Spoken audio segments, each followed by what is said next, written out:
हाँ, किरदार था जिसे देख के लोग इस्लाम में दाखिल हुए। हाँ, जो लोग घर वापसी की बातें करते हैं, लोग मजबूरी में ईमान नहीं लाए। 90 लाख जो कलमा पढ़ के यहां बैठे ना, ये मजबूरी में नहीं, ये किरदार से मुतासिर हुए हैं।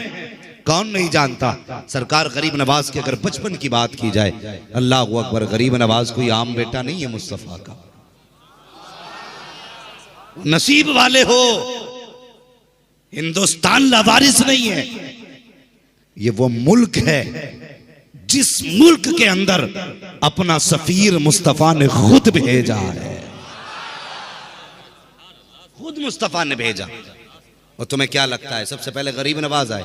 नहीं, उनसे भी पहले, उनसे भी पहले बाबा रतन हिंदी पंडित थे। आज भी हिंदुस्तान पाकिस्तान के बॉर्डर पे इनका मज़ार है। जानते हो पहले लोग तिजारत में जाते थे ना, परदेश जाया करते तो अरबों से उस वक्त तिजारत का मामला था, ये गए थे। हुजूर के बचपन का जमाना था, इनकी जवानी थी, बाबा रतन हिंदी की जवानी थी। सुने, बाबा रतन हिंदी की जवानी, हुजूर का बचपन। तो आप गए ना, उस वक्त अरब में थे, तो आपने देखा कोई बच्चा है जो एक छोटी नहर के इस पार खड़ा है। और जब रतन हिंदी गुजरे, उन्होंने देखा कोई बच्चा खड़ा है। आपने जब चेहरा देखा ना मुस्तफ़ा का, और फिर हुजूर का चेहरा, खुदा की कसम जुल्फ देखी है कि नजरों ने घटा देखी है, लुट गया जिसने मोहम्मद की अदा देखी है। बचपन था हुजूर का, लेकिन बाबा रतन हिंदी ने मुस्तफ़ा को देखा ना, था तो बचपन मगर दिल दे बैठे। करीब जाके कहने लगे, बेटे इजाजत हो तो मैं तुम्हें कंधे पे बैठा के नहर पार करा दूं। मुस्तफा ने मुस्कुरा के कहा, जैसे आपकी मर्जी। क्या फरमाया? जैसे आपकी मर्जी। उन्होंने कंधे पे मुस्तफा को बैठाया, नहर पार कराई। हुजूर ने 3 मरतबा फरमाया, अल्लाह तेरी उम्र में बरकतें करे, अल्लाह तेरी उम्र में बरकतें करे, अल्लाह तेरी उम्र में बरकतें करे। जब हुजूर ने 3 मरतबा दुआएं दी, अल्लाह ने पहली दुआ के सदके में उनको 300 साल की उम्र अता फरमा दी। कितनी? कितनी? ओ बोल यार, अगर बरेलवी बैठे तो। हुजूर ने उम्र की दुआएं दी, अल्लाह ने कितनी बढ़ाई? 300 साल। यही रतन हिंदी भारत आ गए, वापस आ गए। मतलब नहीं, कुछ नहीं पता चला। जब वापस आ गए ना, तो फिर शक्कुल कमर का जो मामला हुआ, चांद के 2 टुकड़े होने का मामला हुआ। तो कई मुल्कों में चांद के 2 टुकड़े देखे गए, ये बातें चर्चे में आ गई। तो यही हमारा नसीब है। आज भले इस मुल्क के टुकड़े हुए हैं, तकसीम हो चुका है, लेकिन जब आदम अलैहिस्सलाम उतरे थे ना, तो सरंदीप इसी मुल्क में था। तो लोग उस पहाड़ी को देखने आते थे जिस पे हजरत आदम अलैहिस्सलाम ने अपना पहला कदम रखा था। तो वो अरब के लोग आए, तो ये लोग भी गए। इन्होंने पूछा, यार क्या जो हमने देखा है वो तुमने भी देखा है? कहा क्या कि चांद के 2 टुकड़े हुए? तो अरब वाले लोग कहने लगे, हाँ हमने देखा ही नहीं, हमने चांद को भी देखा है, हमने टुकड़े करने वाले को भी देखा।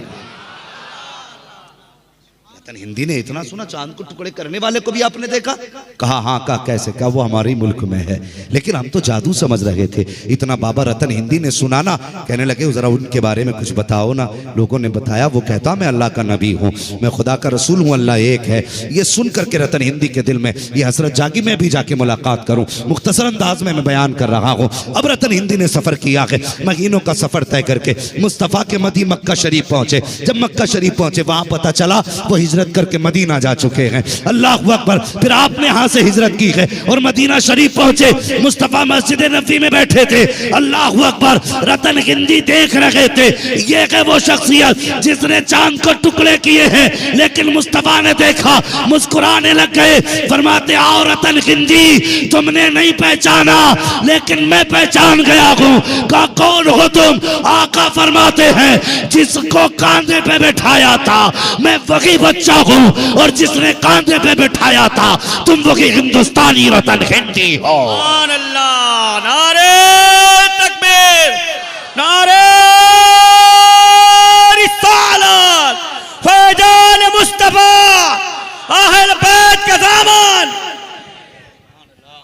अल्लाहु अकबर। कहने लगे महबूब अब देर न कर, हाथ बढ़ा, कलमा पढ़ा। फिर हुजूर ने बाबा रतन हिंदी को कलमा पढ़ाया, कलमा पढ़ाया। कुछ दिन हुजूर की खिदमत में रहे, कुरान सीखा, दीन सीखा, वापस आने लगे। मेरे महबूब ने फरमाया रतन कुछ और मांग लो, कुछ और मांग लो। कहने लगे हुजूर अपनी मर्जी से दे दें। मेरे हुजूर के फिर हाथ उठ गए। आका ने फिर 3 बार कहा अल्लाह इसकी उम्र में बरकत अता फरमा, अल्लाह इसकी उम्र में बरकत अता फरमा, अल्लाह इसकी उम्र में बरकत अता फरमा। दुआ हो गई 6 बार, उम्र हो गई 600 साल। कितनी उम्र हुई? 600 साल। तो बाबू कहां कहां पाबंदी लगाओगे? दीन तो हुजूर के दौर में भारत में आ चुका था। हाँ, बाबा रतन हिंदी सहाबी है मुस्तफा के। और जब गरीब नवाज को हुजूर ने भेजा ना, फरमाया मोइन तुम्हें हिंदुस्तान जाना है। कहने लगे हुजूर मैंने तो देखा ही नहीं। फरमाने लगे परेशान क्यों होते हो? उस वक्त मैप और नक्शे का दौर तो नहीं था, ना मैप का दौर नहीं था, ना इंटरनेट का दौर था। अल्लाह अकबर। हुजूर ने बेटे को बुलाया। वो जानते हो खुदा की कसम वो कोई छोटी बारगाह नहीं है गरीब नवाज की। ये जो भौंक रहे हैं ना, मैं कुत्तों से कहता हूं तुम हमें भौंको चलेगा, हमारी नस्लों को भौंको चलेगा, हमारे बच्चों को बुरा कहो चलेगा, लेकिन नबी के गरीब नवाज को कुछ ना कहना, कुछ ना कहना, वरना तख्ता पलट दिया जाएगा। हाँ, जब इताब आया तो कोई पानी पिलाने वाला नसीब नहीं होगा। गरीब नवाज को यूं ही नहीं आए गए। एक बार तो पीर लेके गए थे आपको हुजूर की चौखट पे, एक बार अपनी मर्जी से गए थे। जब हुजूर की मस्जिद नबी में गए ना, तो जो मजार शरीफ के खादिम थे, हुजूर ने उनसे कहा कि मेरे मोइनुद्दीन को अंदर भेजो। ठीक है जी। कितनी हिजरी में गरीब नवाज आए हैं? बोले कितने साल के बाद? तकरीबन 600 साल का अरसा। ठीक है जी। कितना? हुजूर क्या फरमा रहे? मेरे मोइन को अंदर भेजो। तो वहां तो कई सारे मोइन थे ना, तो किसी खादिम ने आके कहा हुजूर बुला रहे हैं जो मोइन हो। तो जितने मोइन थे सारे दौड़ पड़े, लेकिन गरीब नवाज नहीं गए, गरीब नवाज नहीं गए। फिर हुक्म हुआ खादिम को, कहा मैंने मोइनुद्दीन को बुलाया है। कहा हुजूर ये जितने मोइन थे आ गए। तब आका ने फरमाया था मैंने इन मोइनों को नहीं, मैंने मोइनुद्दीन अजमेरी को बुलाया है। अल्लाह सुभान अल्लाह सुभान अल्लाह। तब गरीब नवाज।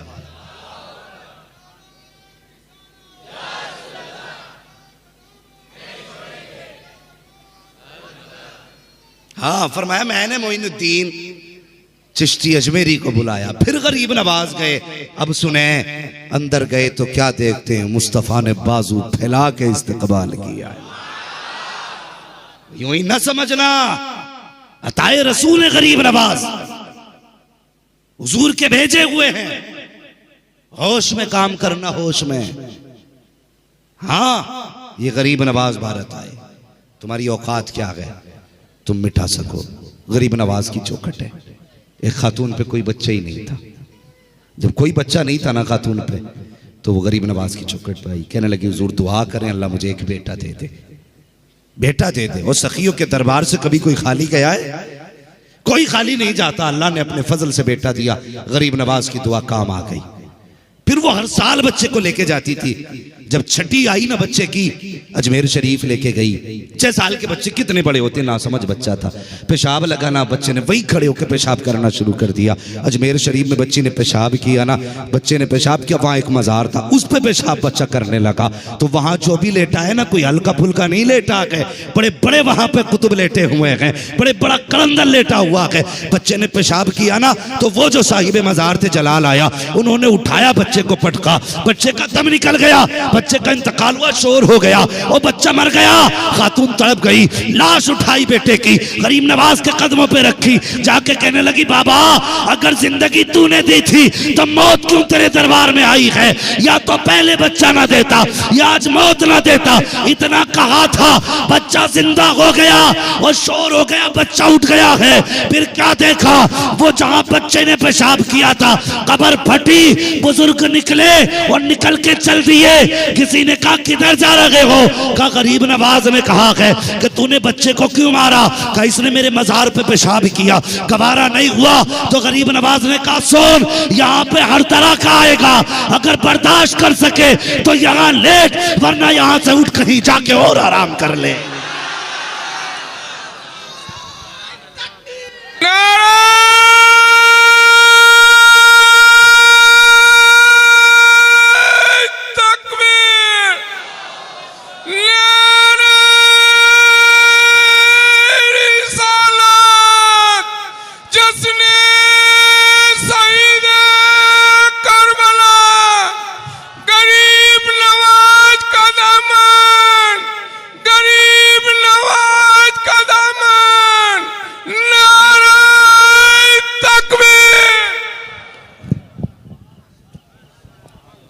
फरमाने लगे गरीब नवाज ने मुझसे कह दिया कि वो देख यहां अदब वाले भी आएंगे, बेअदब भी आएंगे, समझ वाले भी आएंगे, ना समझ भी आएंगे।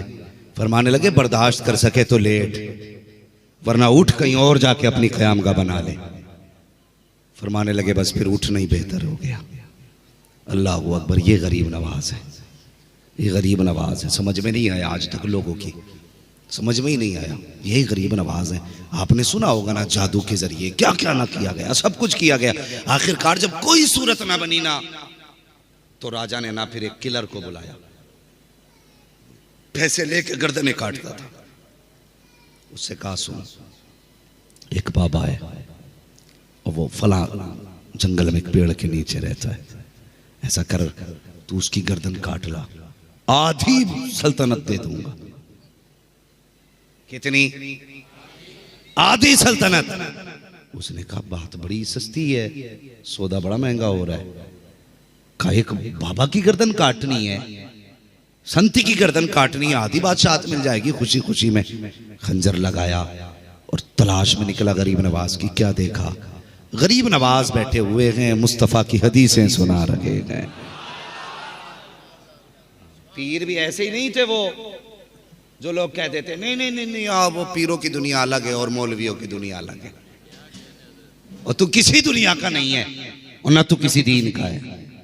खुदा की कसम गरीब नवाज सिर्फ कलंदर नहीं थे, गरीब नवाज मुहद्दिस भी थे, गरीब नवाज मुफस्सिर भी हैं, गरीब नवाज मुहद्दिस भी हैं, गरीब नवाज मुहक्किक भी हैं, गरीब नवाज मुफ्ती भी हैं। हाँ, ये जो कौम को धोखा देते हैं ना कि नहीं नहीं वो फकीरों की और मौलवियों की नहीं बनी, हमेशा फकीर वही हुआ है जो मौलवी हुआ है।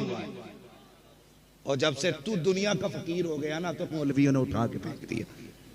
अब बननी क्या भाई तेरी हमारी? जब ये कहता मेरे मुरीद हो गए तो अब सजदों की जरूरत नहीं, नमाजों की जरूरत नहीं, कहीं शर्म कर। नमाज जब गौसे पाक को माफ नहीं है तो इस नापाक को कैसे माफ हो सकती है? समझ में बात नहीं आती और लोग भी धोखे में आ जाते हैं। क्या मसला लगा रखा है भाई, समझ में बात नहीं आती है। जिसे देखा बापू गिर गए। हाँ हजरत, हमारी कौम इतनी सीधी है, जो बिल्कुल नंगा है कहते बहुत पहुंचा हुआ है, कि इतनी पहुंचे हुए देखो कपड़ा ही नहीं पहनते, कोई ढंग है? और खुदा की कसम अगर नंगा होना पहुंचने की दलील होता तो खुदा की कसम फिर मुस्तफा कभी खुदा तक पहुंचे हुए नहीं होते। मेरे हुजूर ने कभी भी बदन और सत्र नहीं खोला, और ये नंगे आते लोग पीछे पड़ जाते हैं। और नमाज को कह दो ना कि नहीं वो हम तसव्वुर में पढ़ रहे हैं, और रोटी रट रट के खा रहे हैं। नमाज तसव्वुर में पढ़ रहा है और पूरा दस्तरखान साम। मिजाज हो गए पीरों के, कौम लूट ली। और कौम भी बड़ी सीधी है। हमारे पीर यहां नमाज नहीं पढ़ते, कहां पढ़ता? सीधा मक्के में पढ़ता है। कभी कभी औरतें बड़ी अक्लमंदी का काम कर जाती है। वो एक औरत ने एक पीर साहब आए, बड़ी खिदमत की कि भाई पीर साहब है, लेकिन पीर देखो फजर में भी सो रहा, जोहर में भी सो रहा, ईशा में भी सो रहा। वो कहने लगी हैं जी ये तुमने किसे बुला लिया घर में, एक और टाइम का सजदा ही नहीं करता। तो कहने लगा चुप रहे, मेरा पीर ऐसा नहीं है। कहा कैसा है? कहने लगा ये यहां नमाज नहीं पढ़ते, ये हरम में नमाज पढ़ते। सुन रहे हैं ना, ये हरम में नमाज पढ़ते। और चुप हो गई कि पहुंचा हुआ है। अब वो भी मक्कार कमना था, बैठा बैठा करा। लोग बोले हुजूर क्या बात है? कहने लगे हरम में कुत्ता जा रहा था, मैंने उसे रोका। ये सच्ची बात है भाई, ये ढोंग है कौम का लूटने के तरीके। कुछ लगा नहीं इस पीर का दीन पे, जो लगना था मेरे हुसैन का लगा, जो देना था मेरे हुसैन ने दिया है। तेरे बाप का क्या लगा? बैठा बैठा करा हरम में कुत्ता। कितने लोग हज करके आए, किसी ने हरम के पास कुत्ता देखा? बोलो, किसी ने नहीं देखा, लेकिन इसे दिख गया। औरत कहने लगी अच्छा इतना ही पहुंचा हुआ? अब तक तो बर्दाश्त था औरत से कि पढ़ते होंगे तसव्वुर में नमाज, लेकिन जब बात कुत्ते की आई तो उसे याद था वहां तो कोई कुत्ता ही नहीं है। गुस्सा कहां से? उसने दस्तरखान लगाया ना, तो सब्जी जो थी चावलों के नीचे रख दी और चावल सब्जी के ऊपर। ठीक है जी, और दस्तरखान पे आ गए। चावल समझ रहे ना, और सब्जी भी समझ रहे हैं, जो तरकारी रही हो उसमें उसने नीचे रख दी और ला के खाना आगे रख दिया। पीर साहब बैठे, अब मुरीद कह रहा हुजूर शुरू फरमाए। तो कहने लगे जी, कह नहीं सकते थे अगली बात। फिर कहा मुरीद ने हजरत शुरू फरमाए। तो बता मुरीद क्या बोला? फिर मुरीद कहने लगा हुजूर खाते क्यों नहीं? तो पीर भी बेगैरती से बोला ओ भाई कुछ सब्जी वब्जी तो लेके आ। कहने लगा सुनती हो? पीर साहब कह रहे हैं कुछ सब्जी तो लेके आओ। अब औरत जब अंदर से आई है, खाली हाथ नहीं आई, झाड़ू लेके आई है, बेलन लेके आई है। और मार के कहा नदान, हरम का कुत्ता तो नजर आया, तुझे चावलों के नीचे की रखी हुई सब्जी नजर नहीं आई। ऐसे भी पीर है। हाँ, उसने जो बजाई है झाड़ू, उठाया टंडीला निकल लिया। ऐसे लोगों के चक्कर में ना पड़। हाँ, ये देखा करो जिसके हाथ में हाथ दिया है इसका रिश्ता मदीने वाले मुस्तफा से कैसा है, हुजूर से कैसा रिश्ता है। हाँ, अल्लाह अकबर। अर्ज कर रहा था सरकारे गरीब नवाज, वो कातिल आया ना तलाश करता हुआ, वहां पहुंचा जहां सरकार गरीब नवाज बैठे हैं। अल्लाह अकबर, जाके क्या देखा? गरीब नवाज बैठे हुए हैं, अकेले नहीं बैठे हैं, सैकड़ों की तादाद में लोग जमा है, सैकड़ों से हजार में बदल गए, बड़ी भीड़ है। अल्लाह अकबर, मुस्तफ़ा की जिंदगी पे बात गरीब नवाज कर रहे हैं, हुजूर की हदीसें सुना रहे हैं। ये कातिल भी जाके बैठ गया, लोग आते रहे जाते रहे। जब आपकी महफिल का इख्तिताम हुआ, लोग जाने लगे, कुछ बाकी रह गए। आप फरमाने लगे जिसको जो काम हो, जो जरूरत हो, वो अपनी जरूरत पूरी कर ले। जब आपने फरमाया, जो बाकी लोग रह गए थे सबने अपनी अपनी जरूरतें पूरी की, और जब सब जाने लगे, अल्लाह अकबर, आखिर में बस ये एक बचा जो कत्ल के इरादे से आया था। गरीब नवाज फरमाते हैं आखिर में, तुम भी जिस इरादे से आए हो अपना इरादा पूरा करो। आपने उसकी तरफ पीठ कर दी। अल्लाह अकबर, जब आपने पीठ की है कि तू जिस इरादे से आया है तू भी अपना काम कर ले, उसने कहा जी मैं किसी इरादे विरादे से नहीं आया। गरीब नवाज ने फिर रुख किया, कंधे पे हाथ रखा, फरमाने लगे बता क्या तू मुझे कत्ल करने के इरादे से नहीं आया था? उसने कहा नहीं बाबा, मैं कोई कत्ल करने के इरादे से नहीं आया, मैं तो आपकी बातें सुनने आया था। गरीब नवाज फरमाते हैं अगर कत्ल के इरादे से नहीं आया तो फिर कमर में खंजर क्यों लगा के लाया है, कमर में खंजर क्यों छुपा के लाया? कहने लगा हजरत जी मैं राजपूत हूँ, ठाकुर हूँ, मैं ऐसा हूँ कि हम जब चलते हैं तो खंजर लगा के चला करते हैं, हथियार लेके चलना ये हमारी रीत में शामिल है। गरीब नवाज फरमाते हैं चल यहाँ तक तो दुरुस्त है, खंजर लेके चलना ये तेरे रीत में शामिल है, लेकिन वो सौदा जो तुझसे राजा ने किया था क्या वो भी रीत में शामिल है? का हुजूर समझा नहीं। आप फरमाते हैं क्या तू भूल गया जो राजा ने तुझसे कहा था कि गरीब नवाज का सर लेके आ, आधी सल्तनत दे दूंगा। फरमाते चल तू भी सर ले, अपनी जरूरत पूरी कर ले। कदमों पे गिर गया, कहने लगा देर न कर, अपना भला ले, कलमा पढ़ा ले। कहने लगा जो कमरे के अंदर की जानता है खुदा की कसम वो कयामत के दिन की भी जानता हो। नारे तकबीर, नारे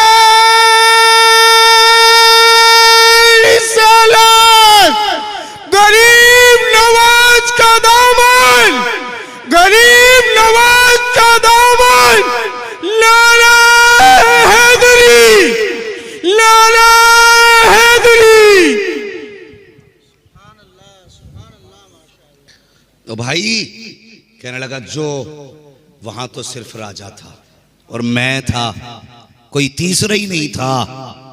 तुम्हें कैसे पता चल गया?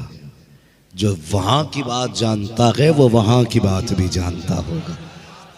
वो शर्म कर, हुजूर के इल्म गैब पे बात करता है।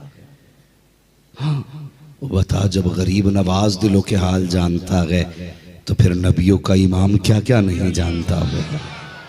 फिर नबियों का इमाम क्या क्या नहीं जानता होगा। और जब बेटे का इल्म यह है तो फिर नाना के इल्म का आलम कौन हो क्या?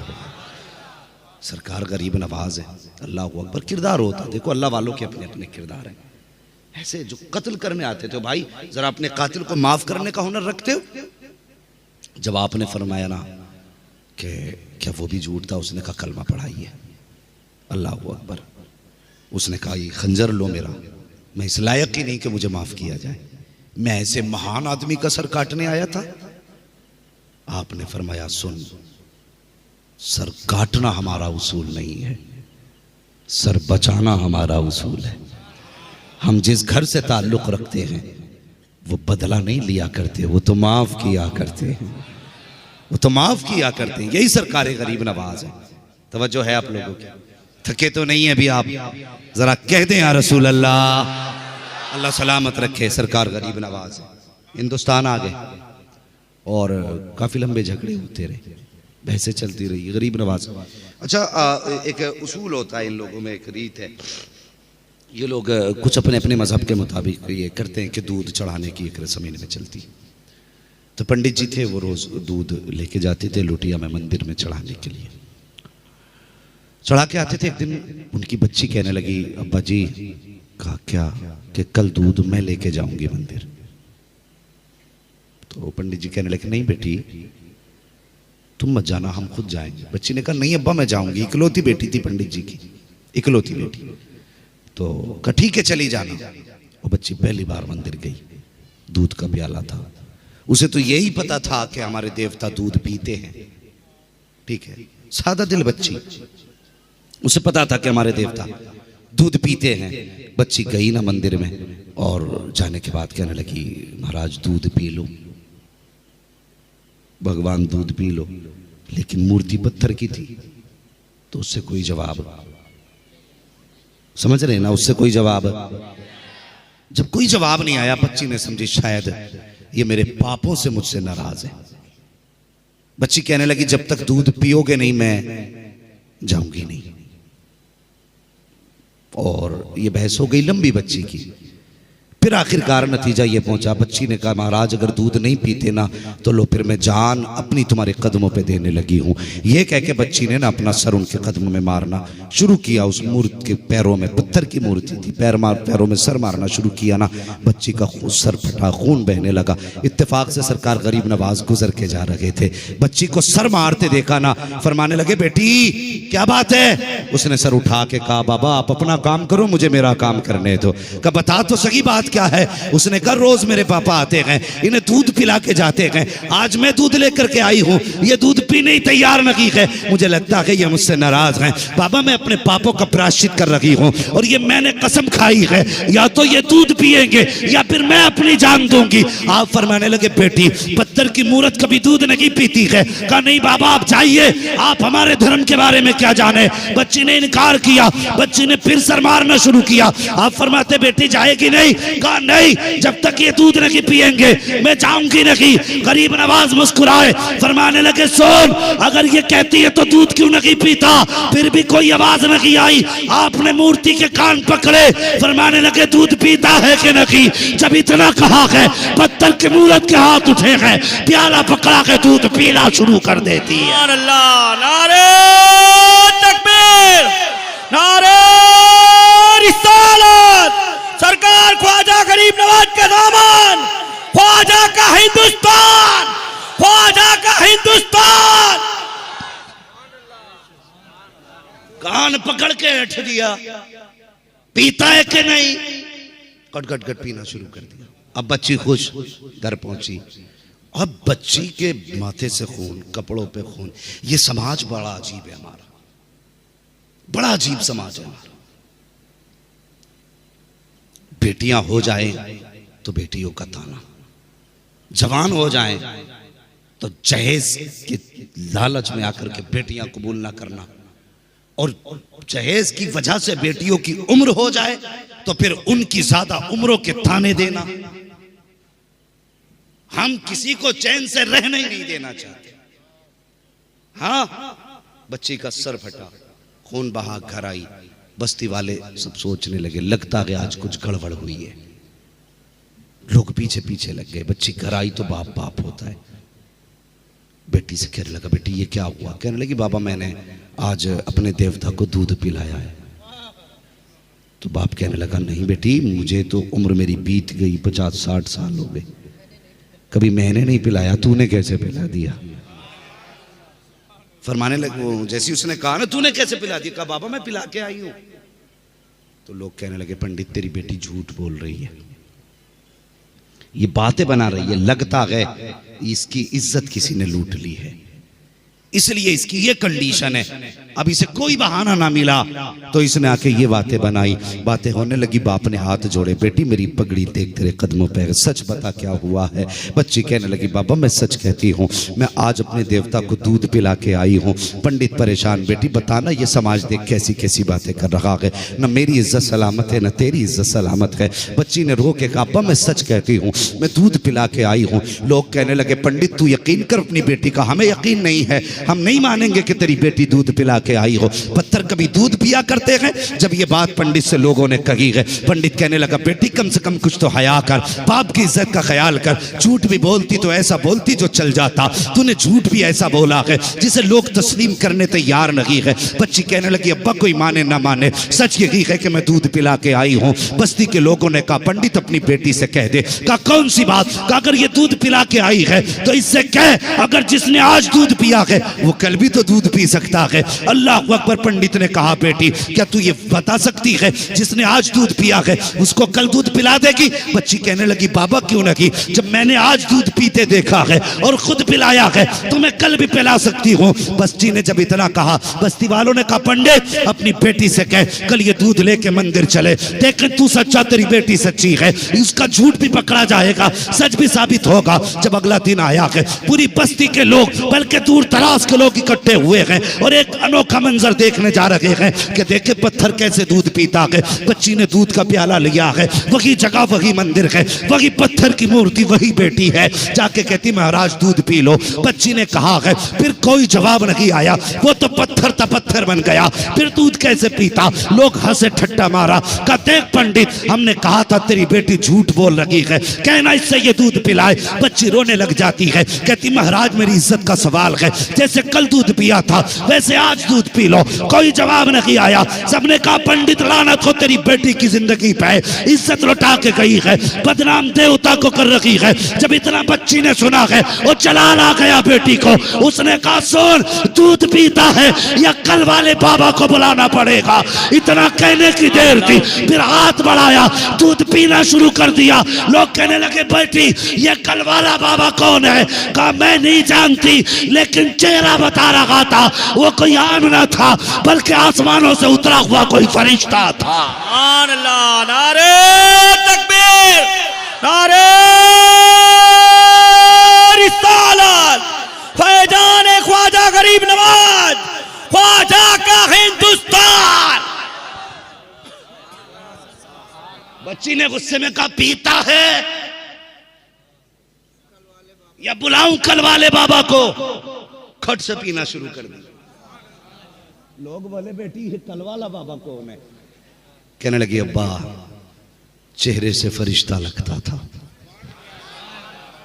मुसलमानों का कोई बाबा है, किधर गया कि इधर गया।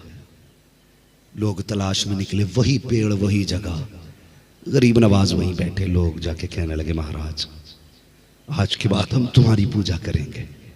कहा किस लिए? कहा जिसने पत्थर को दूध पिला दिया तो फिर पूजा के लायक वही है, पत्थर भी जिसकी सुनते हैं। फरमाने लगे पूजा मेरी ना कर, बल्कि पूजा करनी है तो उसकी कर जिसने मोइनुद्दीन को गरीब नवाज बनाया है। अल्लाह अकबर। ये था आपका किरदार किरदार ये था। लोग हैरत में, लोग कहते हुजूर अपनी बेटी की शफात नहीं करा सकते। मुझे हैरत है, गरीब नवाज गुजर के जा रहे हैं ना, लोग आग की पूजा कर रहे हैं। कहने लगे क्या कर रहे हो? कहने लगे पूज रहे हैं इसको। क्यों पूज रहे हो? कहिए हमें जलाएगी नहीं।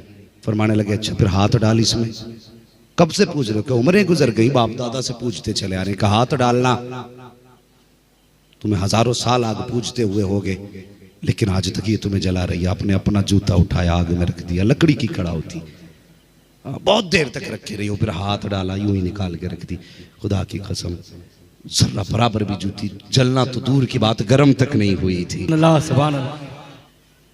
हाँ, हरजैन का आदमी है, पानी मंगा लेते, बच्चों को पिला लेते।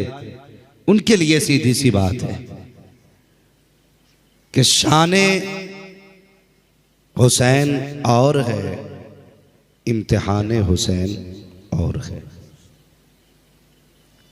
जब शान का मामला आता है तब करामतें दिखाई जाती हैं, और जब इम्तिहान का मामला होता है तो इस्तिकामत दिखाई जाती है। ये जहन में बात रखें, और इंशाअल्लाह दोनों चीजों को समझेंगे। आज मैं शान पे बात करूंगा, कल से इंशाअल्लाह इम्तिहान पे बात करूंगा। लोग कहते हैं कि अगर पावर थी तो फिर पानी क्यों नहीं मंगाया? तो हम कहते हैं वो इम्तिहान था। बचपन से लेके जवानी तक, बचपन से लेके जवानी तक हुजूर की गोद में जो तरबियत के बचपन के लम्हे गुजरे थे, वो जवानी तक और जवानी से लेकर के बुढ़ापे तक मेरे हुसैन को याद थे। समझ रहे हैं ना? पूरी जिंदगी हुजूर ने अपनी जागिरी अपने नवासों की नजर फरमा दी, कदम कदम पे तरबियत फरमाई, कदम कदम पे तरबियत फरमाई। अल्लाह अकबर। जब बांटने की बात आती है तो उनके घराने जैसी सखावत नजर नहीं आती। जब लुटाने की बात आती है तो उनके घर जैसी शहादतें नजर नहीं आती हैं। ना उनकी शुजाअत का हिसाब, ना उनकी सखावत का जवाब, ना उनकी शहादत का जवाब। वो लाजवाब है, वो लाजवाब है। आप जानते हैं हसनैन करीमैन ने तकरीबन 25 हज पैदल फरमाए थे। कितने बोले? 25 हज पैदल किए थे। और मजे की बात यह थी कि दोनों भाई साथ जाते थे। इत्तेहाद और इत्तेफाक देखिए, दोनों भाई साथ जाया करते थे। मैं बयान करने लगा हूं, अल्लाह अकबर, उनके घर की सखावत देखे। एक साथ जाया करते थे। एक बार सफर में थे ना, तो कोई जरूरतमंद मिल गया, वो भी मुसाफिर था।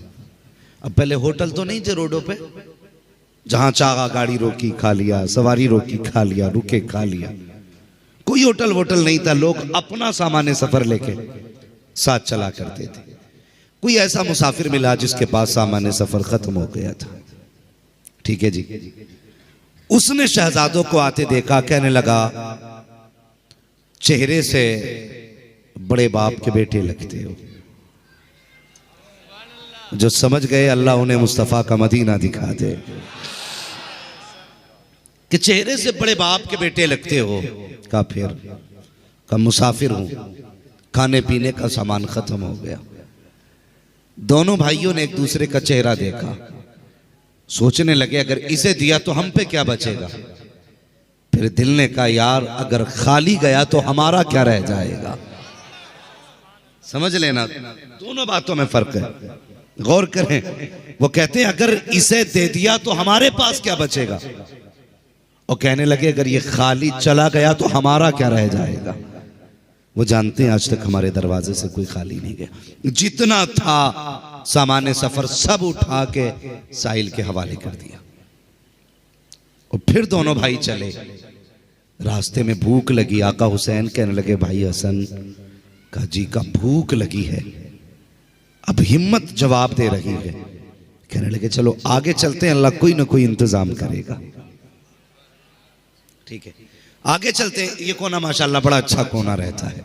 वो इधर वाले तो माशाल्लाह पता नहीं तस्वीर लेके बैठते हैं कि मुंह में मसाला लेके बैठते हैं। भाई यहाँ जितनी देर बैठा करें ना, मुंह खोल के बैठा करें, ठीक है। नहीं, कुछ लोग ऐसे भी होते हैं, मसला कि मौलवी तू अपना काम कर, हम अपना काम कर रहे हैं। ना तो थोड़ा सा जरा बेदारी रखनी चाहिए। तकरीर की नहीं जाती, कराई जाती है। अगर आज मैं कमजोर हूं ना बीमारी की वजह से, तो आपको ताकतवर रहना चाहिए। हाँ, तो अल्लाह करे ये जो आपकी सुभान अल्लाह निकल रही है ना, ये ऐसे निकले जैसे कि आप बीमार नहीं हैं। मुझे खुद ऐसा लग रहा है जैसे आप खुद में बीमार हैं। जरा कह दें या रसूल अल्लाह, माशाअल्लाह, अल्लाह सलामत रखे। भाई आगे आके बैठे हो ना, तो इसका थोड़ा सा जरा हक अदा किया करो। और आगे जितने बंदे बैठा करें ना, ये मौलवी के आगे होते हैं। और आगे वालों का मतलब जानते हो, फरमाया गया मस्जिद में भी अगर जाओ ना, तो फरमाया मिंबर के करीब बैठो, मिंबर के करीब बैठो। फरमाया किस लिए? फरमाया गया जो दुनिया में उलमा के करीब बैठेगा, अल्लाह उसे जन्नत में मुस्तफ़ा के करीब बैठाएगा। कुछ लोग तो जुम्मे के दिन ये सोच के जाते हैं कि जल्दी किधर से निकलेंगे। हाँ, सबसे पीछे के सबसे पहले निकल जाएंगे। भाई यही की तो जल्दी है ना। क़यामत में अफसोस होगा, क्यों ना इन उलमा के आगे बैठे थे, क्यों ना इन उलमा के करीब बैठे थे, आज मुस्तफ़ा की कुर्बत नसीब हो जाती। और जब आप पहले आके बैठ गए हैं और ये बरकतें आप हासिल कर रहे हैं, तो फिर जिम्मेदारी भी आपकी ज्यादा बनती है कि नहीं? जिम्मेदारी आप ही की ज्यादा बनती है। वो मुझे एक बात याद आ गई, बता दूं, सुने। एक शख्स कहने लगा, खातून कहने लगी हज़रत मूसा से कि मुझ पे कोई औलाद नहीं है, दुआ कर दें। आपने देखा, फरमाने लगे तेरी किस्मत में औलाद ही कोई नहीं है। चले गए। इत्तेफाक से एक फकीर आ गया, उसने कहा कुछ दे, खाने को भूख लगी। उसने दे दिया तो वो कहने लगे क्या चाहिए? उसने कहा बाबा औलाद नहीं है। उन्होंने कह दिया जा, तुझे अल्लाह 6 बेटे अता फरमा देगा। अल्लाह ने उसको 6 बेटे अता फरमाए। बात हज़रत मूसा तक पहुंच गई।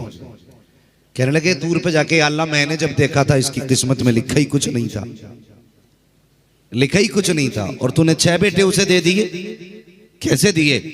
और फरमाने लगा मूसा, मांगने वाला ही कुछ ऐसा था, मांगने वाला ही कुछ ऐसा था।